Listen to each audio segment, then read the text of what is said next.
Muy buenas, queridos oyentes del canal literario Arge. Hoy voy a continuar la lectura de mi libro favorito, ¿sí? En busca del tiempo perdido, de Marcel Proust. A por ello.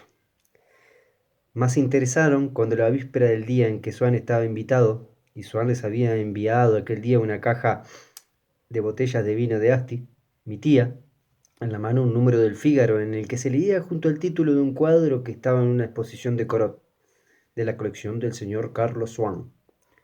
Nos dijo: ¿habéis visto que Swann goza de los honores del Fígaro? Yo siempre os he dicho que tenía muy buen gusto, contestó mi abuela. Naturalmente tenía que ser tú, en cuanto se trata de sustentar una opinión contraria a la nuestra, respondió mi tía, porque sabía que mi abuela no compartía su opinión nunca.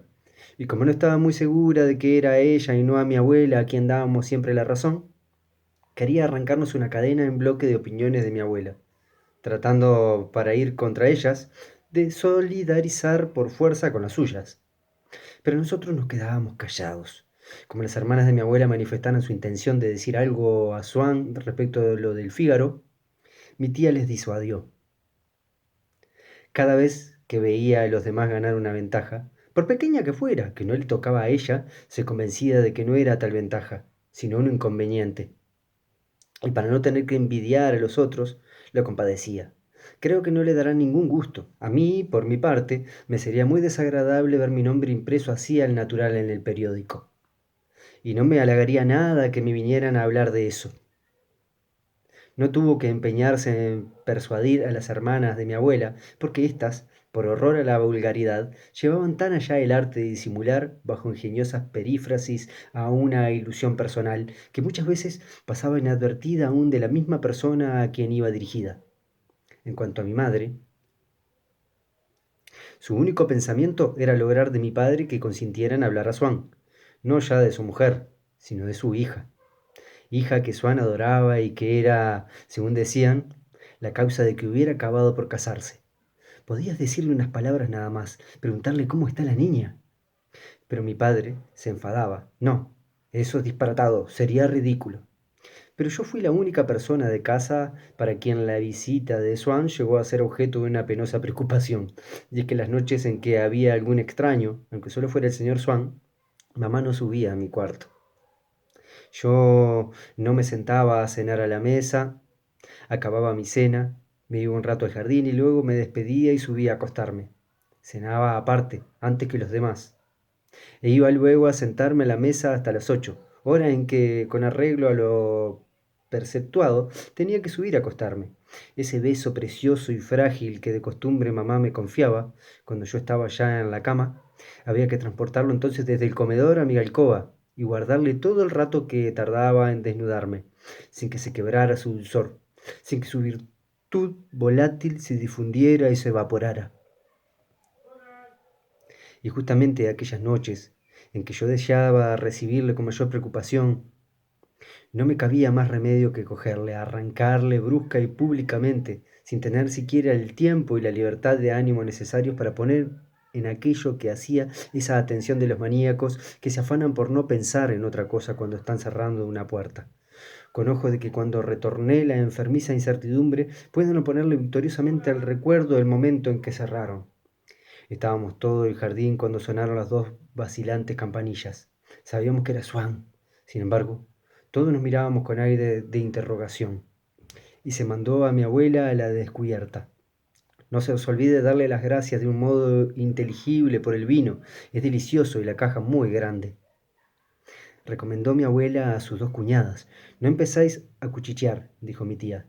Qué agradable es entrar en una casa donde todo el mundo está hablando bajito. Ah, aquí está el señor Swann. Vamos a preguntarle si le parece que mañana hará buen tiempo, dijo mi padre. Mi madre estaba pensando que una sola palabra suya podía borrar todo el daño en que casa habíamos podido hacer a Swann desde que se casó, y se le compuso para llevarle un poco aparte. Pero yo fui detrás.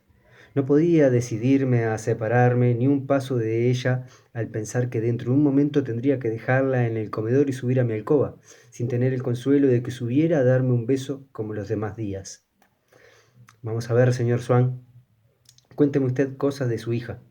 De seguro que ella tiene afición a las cosas bonitas, como su padre. Pero vengan ustedes a sentarse aquí en la galería con nosotros, dijo mi abuelo acercándose.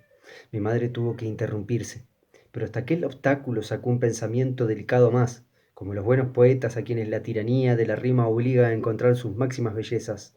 Ya habláramos de ello cuando estemos los dos solos, dijo Swann a media voz. Solo una madre la puede entender a usted. De seguro que la mamá de su niña opina como yo. Nos sentamos todos alrededor de la mesa de hierro. Yo quería pensar en las horas de angustia que aquella noche pasaría yo solo en mi cuarto sin poder dormirme. Hacía por convencerme de que no tenían tanta importancia, puesto que al día siguiente ya las habría olvidado, y trataba de agarrarme a ideas de porvenir, esas ideas que hubieran debido llevarme como por un puente, hasta más allá del abismo cercano que me aterrorizaba. Pero mi espíritu, en tensión por la preocupación y convexo como la mirada con que yo flechaba a mi madre, no se dejaba penetrar por ninguna impresión extraña.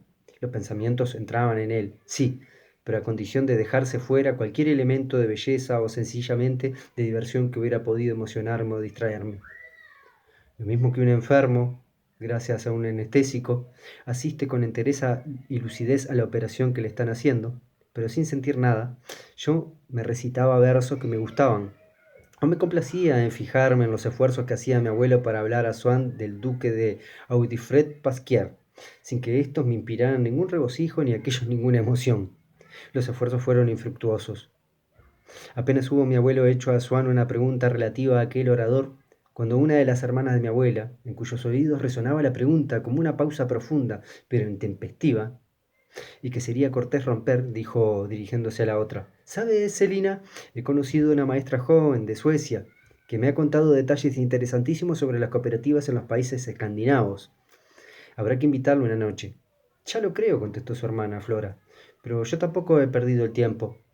Me he encontrado en casa del señor Vintewill con un sabio muy viejo que conoce mucho Mauban, el cual le ha explicado muy detalladamente lo que hace para preparar sus papeles. Es interesantísimo. Es vecino del señor Vintewill. Yo no lo sabía, un hombre muy amable. No es solo el señor Vintewill.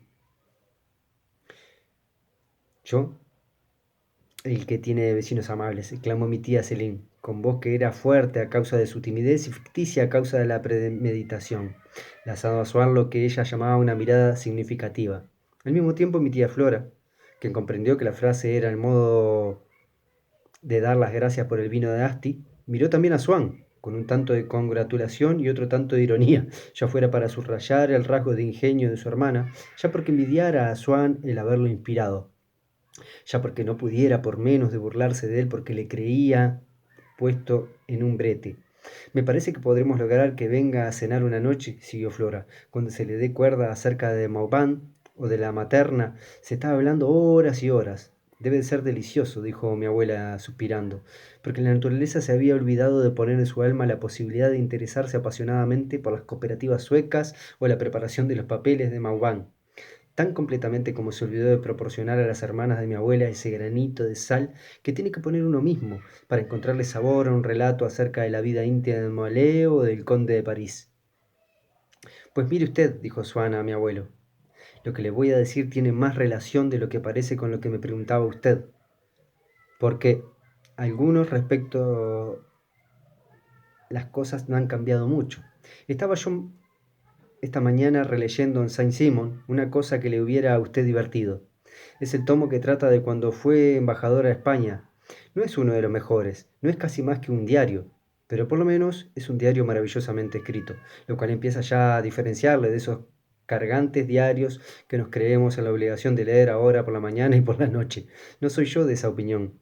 Hay días en que la lectura de los diarios me parece muy agradable, interrumpió mi tía Flora para hacer ver que había leído en el Fígaro la frase relativa al corot de Swann. Sí, cuando hablan de cosas o de personas que nos interesan, realzó mi tía Celine. No digo que no, replicó Swann un poco sorprendido. Lo que a mí me parece mal en los periódicos es que soliciten todos los días nuestra atención para cosas insignificantes, mientras que los libros, que contienen cosas esenciales, no los leemos más que 3 o 4 veces en toda nuestra vida. En el momento en que rompemos febrilmente todas las mañanas la faja de periódico, las cosas debían cambiarse de aparecer en el periódico. Yo no sé qué. Los pensamientos de Pascal, por ejemplo, y destacó esta palabra con un tono de énfasis irónico, para no parecer pedante. Y en cambio, en esos tomos de cantos de dorados que no abrimos más que cada 10 años, de donde debiéramos leer que la reina de Grecia ha salido para Canaán, o que la duquesa de León ha dado un baile de trajes, añadió Swan dando muestras de ese desdén por las cosas mundanas que afectan a algunos hombres del mundo, pero lamentando haberse inclinado a hablar de cosas serias, aunque las tratara ligeramente, dijo con ironía: en Borsa Conversación tenemos. No sé por qué abordamos estas cimas. Y volviéndose hacia mi abuelo, pues cuenta Saint-Simon que Maulevrier tuvo un día el valor de tender la mano a sus hijos. Ya sabe usted que de ese Maulevrier es de quien dice: nunca vi esa botella ordinaria más que mal humor, grosería y estupideces. Ordinarias o no, ya sé que yo de botellas tienen otra cosa, dijo viviente Flora, que tenía interés en dar las gracias también a Swan, porque el regalo era para los dos. Celina se echó a reír. Swan, desconcertado, prosiguió: yo no sé si fue por pasarse de tono o por pasarse de listo, escribe Saint-Simon, que quiso dar la mano a mis hijos. Lo noté lo bastante a tiempo para impedírselo. Mi abuelo ya se estaba extasiando ante la locución, pero la señorita Celina, en cuya persona el nombre de Saint-Simon, un literato, había impedido la anestesia total de las facultades auditivas, se indignó. ¿Cómo? ¿Y admirar usted eso? Pues sí que tiene gracia. ¿Qué quiere decir eso? ¿Es que un hombre no vale lo mismo que otro? ¿Qué más da que sea duque, cochero, si es listo y bueno? A leer, muchachos.